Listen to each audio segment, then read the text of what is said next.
Hi everyone, welcome back to Crochet Rocks. Tracy here and to another book review. This one is for Rainbow Crocheted Blankets, a block by block guide to creating colourful afghans and throws. So they all are block kind of blankets, and this is by Amanda Perkins. This one was $12.99 at time of purchase, but if I can remember, I will do my best to find the current price for you if you can get hold of it now. So let's have a look. It's a nice, big, colourful book and fits nicely along with others that I've purchased. They all go nicely on the shelf together. So they all fit, they're all kind of the same sort of sizes, which I really like. Okay, so we've got a few pages in and we haven't actually got anywhere. So introduction, colour, equipment, techniques, and then projects, and then reference. Okay, so the introduction, I like the pattern of the paper. We talk about colour. It doesn't really make a great deal of difference. You make them whatever colour you want, don't you? Equipment, the yarn, the crochet hooks, are just stitches and tension, joining. I think these pages are the ones that everybody mostly just goes over the top of. They always seem to be superfluous to the requirements, if you know what I mean. Okay, so the nitty-gritty then, the projects. There are rather a lot then, by the looks of it. How to use this book. We've not even finished, have we? I think mostly everybody knows how to use a book. Never mind. We will. This one is quite snazzy. Lots of circles. But when you hold it quite out flat like that, that's quite stunning, I think. And that's what it looks like. Draped over a tree for artistic purposes. So that's the square involved. You can do all sorts of things with the colours to make it look like that. And we've got other variations of the same one. This one's called Solstice. Does that not look the same? A little bit. Still just a circle at the end of the day, isn't it? Different colours. But they are pretty colours, having said that. Square motif. So is this now the third one that's the same? Making a solstice. Now we're still on solstice. These are the colour variations. Arabian Nights. So I love the colours of the kind of Arabian Nights type blankets. You know, those kind of blues and terracottas and kind of reds. I love all those colours and oranges. So this one is very busy though, I have to say. But this is the motif, and there's always a chart, which I like. We have triangles as well for this one, and there's the chart.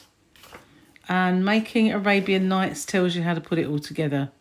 As you can see, it is very busy, very busy. Tassel motif pattern, so that's this part here. So then we've got a few variations there. This one's called Lillian. Lillian, and there's the colour palette for Lillian, if you want to follow the same colours. And this is the square motif for Lillian. But I think we have a triangle as well. That does look like lovely yarn, that one. It reminds me a lot of the, well, what's it called? I can only think of Aurora Borealis, but that's the technical name for Northern Lights. The way that this looks is the way the Northern Lights actually worked up. Unfortunately, that got discontinued, but that's gorgeous. I like the way that works up. That's pretty. I like that one. And this is the key layout. And making Lillian. So you'll do a row of the circles and then this one and then one up that way. It's quite intricate, but very fetching. Colour variations. They're very busy though. Lots of these are very, very busy. This one's called Rose Window. Colour palette for Rose Window if you want to follow the same. And that is what it looks like. So this is the square motif. So they look very difficult until you break them down, and then they're not, are they? This is the triangle. So they look difficult. It's just the way they've been put together, really. Making rose window. So this is the actual centerpiece. And there we go, colour variations. This one's called Knot Garden. There's the colour scheme for Knot Garden. It's got some nice colours. There's like lots of lavenders in that one. And that's what it looks like. And this is the square motif. It's just really a basic round into a square. So as you see, nothing very technical about them, just how you put them together, really.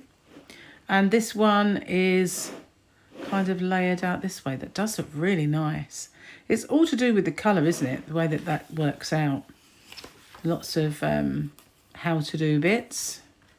It's amazing how changing colour can really change the design, isn't it? Because it changes the dominance. Where you've got the dominant purple. So suddenly this looks way more dominant than this. Crazy, isn't it? But it does. Flying Geese, this is called. There's the colour palette for Flying Geese. And here we've got, wow, very busy looking. But it's lots and lots of triangles, this one. And two-pointed triangle edging motif. That's this one. And that's what it looks like. Very busy, but it's nice. I like it at the same time. I'm not keen normally on busy ones. So these colour variations, they don't look a great deal of difference. They're just put together in a different way. Mirage. Colour palette for Mirage. Don't you find all the colour palettes look the same? I do. Every time I look at them, I think they all look the same. But they're used in a different way. And it's just... But that colour palette looks like every other colour palette. But the colour of the blanket doesn't. Because they've used this aqua. And there's the square motif. Again, very basic. They're all very basic. And a triangle in the square. That's the only one that might be more technical than the square one. But still, nothing much to challenge, really. Just the way you put them together. And there we are. All of the how-to-do-y bits. And again, how putting the darker parts really changes the overall look. It's amazing, really, what you can do with colour.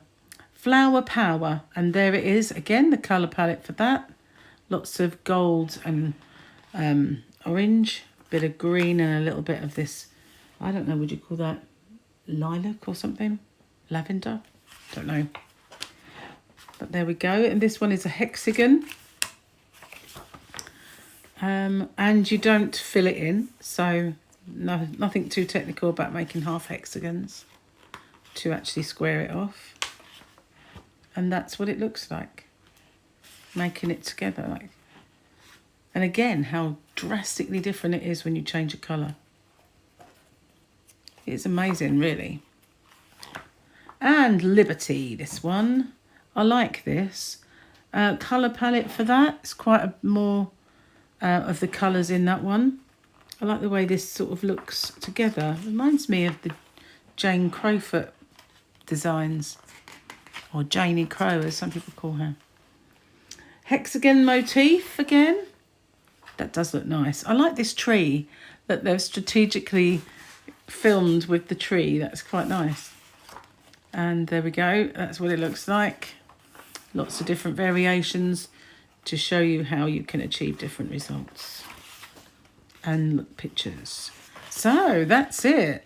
I actually think that although they're quite basic, in terms of none of them were very technical, they achieve something that looks quite technical with the colours and the way they've used the colours.